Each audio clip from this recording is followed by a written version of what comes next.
Sir, प्रधानमंत्री ने आज कहा है कि डेमोग्राफी बदलने की साजिश हो रही है। षड्यंत्र के तहत, सोची समझी साजिश के तहत देश की डेमोग्राफी को बदला जा रहा है।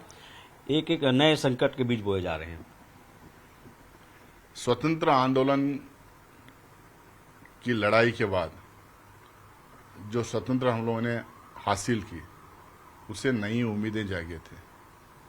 तो ये जरूरी है कि हर साल 15 अगस्त को लोगों को उम्मीद दिलाएं।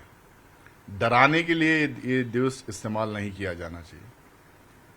11 साल से तो इनकी सरकार है। अगर घुसपैठियां की तादाद अगर बढ़ रही है तो ये सरकार क्या कर रही है। और दूसरी बात, और ये किससे लिंक करना चाह रहे हैं, देश को समझ में आ रहा है।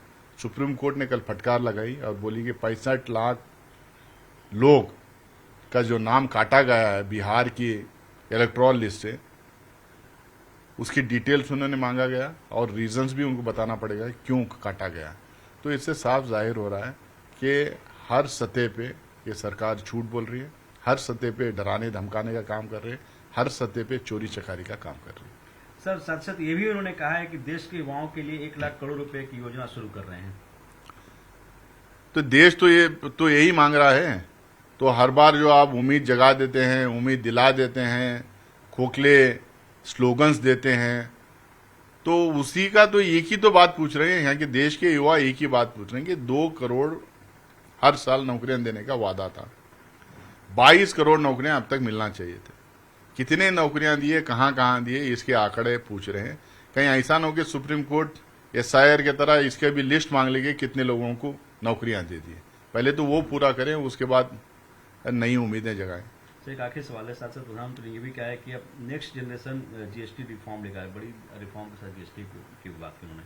क्योंकि इसका मतलब है कि GST फेल हो गए, जब भी तो GST में रिफॉर्म लाने की ये बात कर रहे हैं।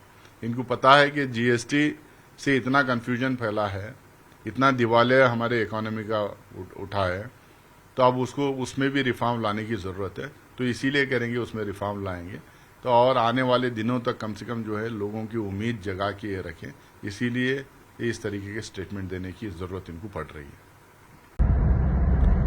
No matter how hard you try, Mr. Modi, you can't push Mahatma or Netaji or Bhagat Singh ji below Maafi Veer. Don't disgrace the martyrs who fought and died for freedom by glorifying who begged the British with apology letters.